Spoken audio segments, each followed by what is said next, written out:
मेरे चैनल से जुड़े हुए तमाम शिक्षक भाई बहनों का स्वागत है। बिहार में इस समय सबसे ज़्यादा जो चर्चा होती है वो सेवा निरंतरता की बात को लेकर के होती है, जिसके अंतर्गत आते हैं बीपीएससी के शिक्षक, उसके अंतर्गत आते हैं प्रधानाध्यापक, उसके अंतर्गत आ रहे हैं विशिष्ट शिक्षक। जी हाँ, इन लोगों ने क्यों कह रहे हैं ये बात, इन लोगों ने नियोजित शिक्षक के पद पर रहते हुए इन लोगों ने आवेदन किया भिन्न भिन्न पदों के लिए। नियोजित शिक्षक ही बने बीपीएससी के शिक्षक, बहुत सारे आप लोगों को भी पता है। नियोजित शिक्षक बने विशिष्ट शिक्षक सक्षमता परीक्षा दे करके, नियोजित शिक्षक बने प्रधान शिक्षक, नियोजित शिक्षक बने प्रधानाध्यापक, ये सब बन गए। अब ये सवाल उठता है कि ये सब तो बन गए वहाँ जा कर के, लेकिन सेवा का जो निरंतरता है, जो सेवा कर रहे थे 25 वर्ष से, कोई 2003 से, कोई 2005 से, कोई 6 से, कोई 11 से, कोई 13 से, कोई 22 से, सभी का है ना, कोई 16 से, ऐसे भी जो सेवा कर रहे थे, वहाँ जब जाते हैं ये लोग तो वहाँ क्या हो जा रहा है, इनकी सेवा जो है वो नई हो जा रही है। अब जब सेवा नई हो जा रही है तो इन शिक्षकों को बहुत ज़्यादा नुकसान हो जा रहा है, बहुत ज़्यादा नुकसान हो जा रहा है। ये लोग तो वहाँ गए थे कि हमारा जो भविष्य है हम सेफ हो जाएगा, सुरक्षित हो जाएगा, लाभ होगा, लेकिन वहाँ क्या हो गया जा कर के कि वहाँ जो सेवा जो था वो कम हो गया कहने का माने नया हो गया, है ना। सीनियरिटी जो था वो समाप्त हो गया, वेतन भी कम हो गया। बीपीएससी में गए विशिष्ट शिक्षक, नियोजित शिक्षक, तो वहाँ भी वेतन कम हो गया। विशिष्ट शिक्षक बने नियोजित शिक्षक, वहाँ भी जाकर वेतन कम हो गया। प्रधान शिक्षक बने विशिष्ट शिक्षक, वहाँ भी वेतन हो गया। और प्रधानाध्यापक बने विशिष्ट नियोजित शिक्षक, तो वहाँ भी वेतन कम हो गया। यानी कि चौतरफा जहाँ जहाँ ये लोग गए तो चारों तरफ सिर्फ हानि हुई, लाभ कहीं से भी नहीं हुआ। तो विभिन्न शिक्षक संगठनों ने और विभिन्न चैनलों के माध्यम से, सोशल मीडिया के माध्यम से, पेपर के माध्यम से भी आवाज़ उठती रही कि जो लोग गए हैं, जो लोग वहाँ गए, तो आखिर उनका सेवा जो था वो नया कैसे हो गया और पेमेंट कम कैसे हो गया। जो विशिष्ट शिक्षक, जो नियोजित शिक्षक से विशिष्ट शिक्षक बने, आखिर पेमेंट कम क्यों हो गया। 9 महीना हो गया, 15,000 के आसपास पेमेंट कम हो रहा है विशिष्ट शिक्षक में। तो ऐसे में सेवा निरंतरता तो मिलना चाहिए। सेवा निरंतरता की मांग उठ रही है विभिन्न माध्यमों से। तो सरकार क्या की कि इसके लिए एक कमेटी गठन की 9 महीना के बाद। अब देखिए, कमेटी तो गठन कर दी है, हम अभी आपको पूरा लेटर इसका हम बताते हैं। कमेटी गठन हो गया।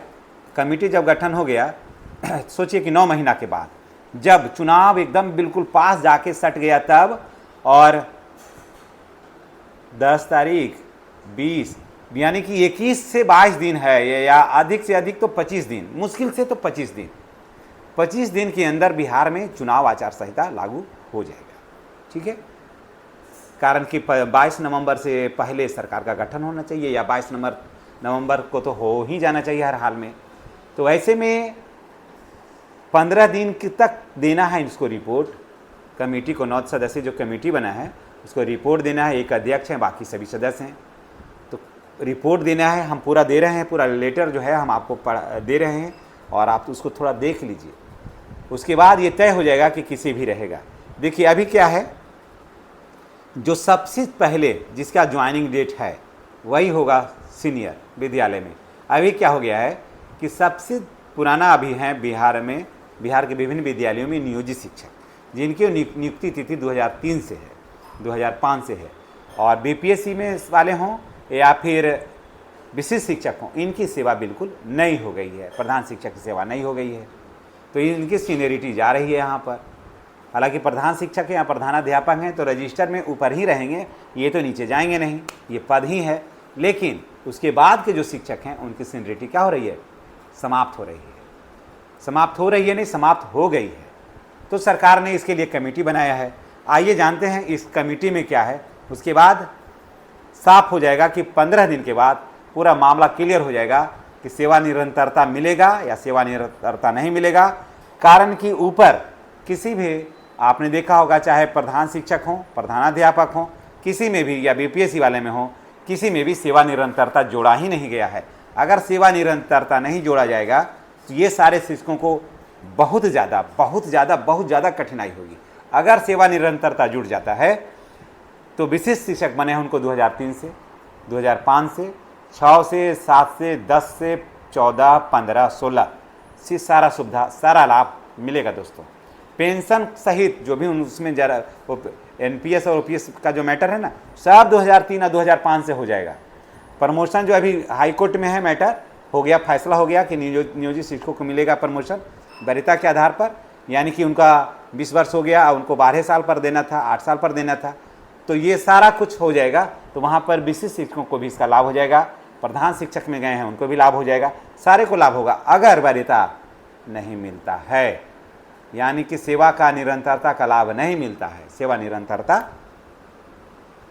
तब जितना ठगाएंगे ये लोग उतना कोई नहीं ठगा पाएगा। अब ये देखना है कि सेवा निरंतरता सरकार 15 दिन के अंदर देती है या एक लॉलीपॉप जैसी कोई बात कह कर कि सरकार के आने के बाद हम शेष करेंगे, बाकी तो अभी चुनाव आचार संहिता है इसलिए देना मेरे बस की बात नहीं है। तो ये आने वाले समय बताएगा, लेकिन थोड़ा सा इसको आप देख लीजिए, इसको लेटर को आप समझ लीजिए। इस लेटर के एक एक लाइन को समझना अति आवश्यक है। देखिए, बिहार सरकार शिक्षा विभाग पटना, क्या है पत्रांक कितना है 2558, और ये लेटर जारी हुआ है 9/9/2025 को।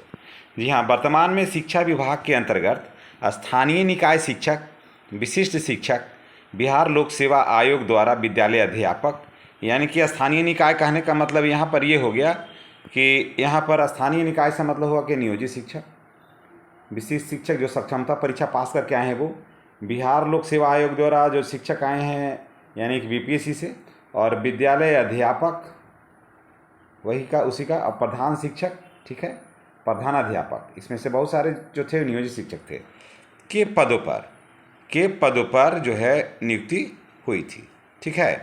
के पदों पर नियुक्ति जब हुई थी तो उसके बाद क्या हुआ कि स्थानीय निकाय सक्षमता परीक्षा उत्तीर्ण होने के पश्चात विशिष्ट शिक्षक का दर्जा इन लोगों ने क्या किया, प्राप्त कर लिया, है ना, प्राप्त कर लिया।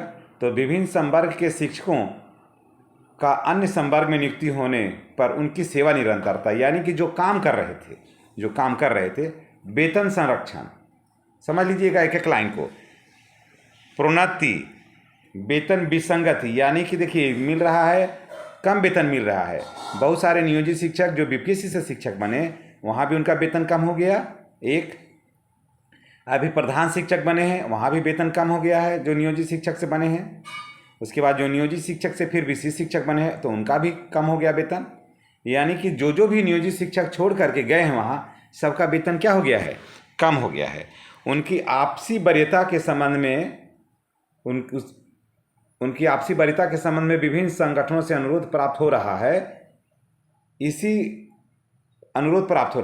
इसी प्रकार प्रारंभिक से लेकर उच्च माध्यमिक विद्यालयों के प्रभारी प्रधानाध्यापक घोषित करने हेतु विभिन्न कोटि के शिक्षकों को आपसी वरीयता का निर्धारण किया जाना है।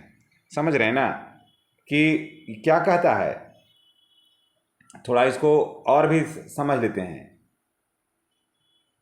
कि आपसी वरीयता के संबंध में अनुरोध प्राप्त हो रहा है। यहाँ पर नियुक्त होने के पश्चात सेवा निरंतरता, वेतन संरक्षण, ठीक है, वेतन संरक्षण को लेकर के, यानी कि जो वेतन मिल रहा था उसको लेकर के अनुरोध प्राप्त हो रहा है विभिन्न संगठनों के माध्यम से कि भाई हमको जो मिल रहा था वो अब कम क्यों मिल रहा है, थोड़ा उस पर क्या किया जाए, विचार किया जाए, है ना।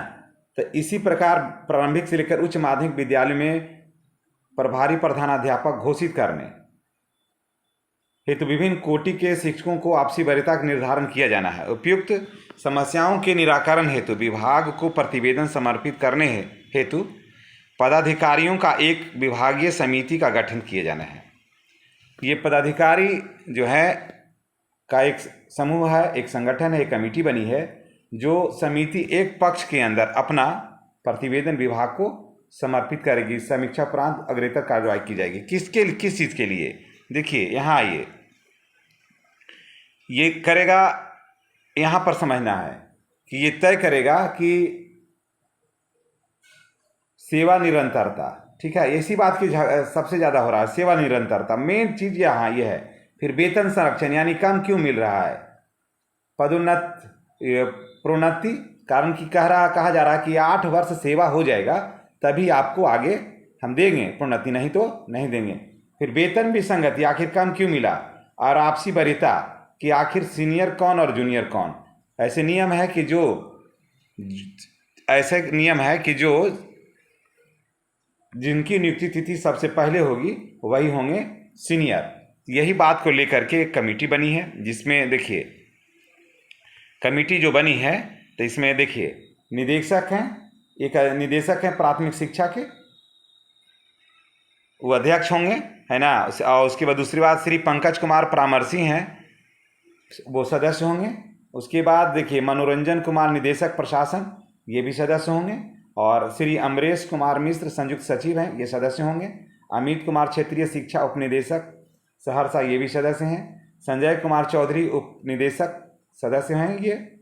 उसके बाद श्री अब्दुल सलाम अंसारी उप निदेशक माध्यमिक शिक्षा सदस्य हैं। उसके बाद संजय कुमार सिंह आंतरिक वित्तीय सलाहकार शिक्षा विभाग सदस्य हैं। श्री योगेश कुमार जिला शिक्षा पदाधिकारी गोपालगंज, ये भी सदस्य हैं। तो ये अभी आप देख लिए कि इतने लोग हैं, टोटल 9 आदमी सदस्य हैं। अब ये तय करेंगे कि कौन होगा सीनियर, कौन होगा जूनियर, ये भी तय करेगा। और वेतन संरक्षण का लाभ मिलेगा अथवा नहीं मिलेगा, ये लेटर ये नहीं कहता है कि फलाने आदमी को मिल जाएगा या फलाने ग्रेड में टीचर को मिल जाएगा। ये विचार करेगा और उपयुक्त प्रस्ताव के समक्ष प्राधिकार का अनुमोदन प्राप्त है, यानी कि है उसका। और देखिए लेटर है 9/9/2025 का, इसका पत्रांक ज्ञापांक देखिए 2558 है। तो ये लेटर ये तय करेगा कि आखिर क्या है, कारण कि देखिए इसमें तो ये अभी आपने इस लेटर को देख लिया, लेटर को आपने समझ लिया, तो आप ये देख लीजिए कि अब ये चुनावी घोषणा हो जाएगा बन करके, या फिर सरकार इस पर कोई फैसला लेती है। अगर सरकार फैसला लेती है तो ठीक है, नहीं तो नियोजित शिक्षक जो होंगे वही सबसे वरीय होंगे, वो उनकी सीनियरिटी बिल्कुल बरकरार है। और ऐसे भी नियोजित शिक्षक भले इस लेटर के हिसाब से फिट बैठेंगे या नहीं बैठेंगे ये तो बाद में बताएगा, लेकिन नियोजित शिक्षकों की सेवा निरंतरता तो है ही है। ये लेटर फिर इन लोगों को फायदा करेगा ज़्यादा। और उसके बाद स्नातक ग्रेड में प्रोन्नति, कालवत प्रोन्नति नियोजित शिक्षकों को मिलते रहेगा, इनको किसी तरह का कोई दिक्कत नहीं है। हाँ, अब रजिस्टर में हाजिरी आगे बनेगा या पीछे बनेगा, अब ये लेटर तय करेगा, जो लेटर तय करेगा वही होगा। लेकिन नियोजित शिक्षकों को क्या क्या हानि हो सकती है ये मैं भले बता दे सकता हूँ कि इनको एनपीएस या यूपीएस का लाभ नहीं मिलेगा, बस सिर्फ यही। बाकी किसी भी 8वां वेतन का लाभ नियोजित शिक्षक को मिलेगा। अगर इनको सेवानिरंतरता मिलता है तो मिलेगा भले ही इसमें विशिष्ट शिक्षकों को, और बीपीएससी वाले को तो अभी देने का बात ही नहीं है, प्रधान अध्यापक को भी देने का बात नहीं। सेवानिरंतरता मिलेगा तभी, अगर मिलेगा तो मिलेगा, तब 8वें वेतन का लाभ मिलेगा, और नहीं तो इन लोगों में से किसी को मिलने का बात नहीं है। लेकिन नियोजित शिक्षकों को सेवा निरंतरता तो है ही है। स्नातक ग्रेड में प्रोन्नति भी हो रही है, कालवत प्रोन्नति भी होगी, और 8वें वेतन का लाभ भी मिलेगा। इसलिए नियोजित शिक्षक बनकर रहने में कहीं से कोई हानि नहीं है। अब तो ये लेटर तय करेगा कि आगे अब क्या होगा। इन्हीं बातों के साथ हम आपसे विदा लेते हैं। नेक्स्ट वीडियो में हमारी और आपकी पुनः मुलाकात होगी। चैनल पर नए हैं तो जितने भी बिहार के शिक्षक भाई बहन हैं उनसे मेरी गुजारिश है कि चैनल को सब्सक्राइब करिए। अगला वीडियो हम लेकर के आएंगे कि बीपीएससी से जो बहाल शिक्षक हुए हैं, जब इनकी बहाली बीपीएससी के माध्यम से हो गई तो आखिर 25,000 मूल वेतन पर ये काम क्यों कर रहे हैं, जबकि इनको मिलना चाहिए था। जैसे माननीय लालू यादव के समय में जितने भी शिक्षक बहाल हुए थे वो पुराना सारा कुछ देना चाहिए था, न कि ये। जब यही देना था तो फिर बीपीएससी से बहाली का कारण मतलब क्या रह गया। तो हम जितने भी बीपीएससी वाले शिक्षक भाई बहन हमारे देख रहे हैं इस वीडियो को, तो अगला जो वीडियो हम बनाएंगे हम आपके मुद्दे को और आपकी समस्या को लेकर के बताएंगे, और कमेंट करके बताइएगा कि आपको अपनी और भी क्या समस्या है, ताकि हम उस पर मंथन करके एनालिसिस करके हम आपके समक्ष उपस्थित हो सकें। धन्यवाद। चैनल को सब्सक्राइब कर लीजिएगा।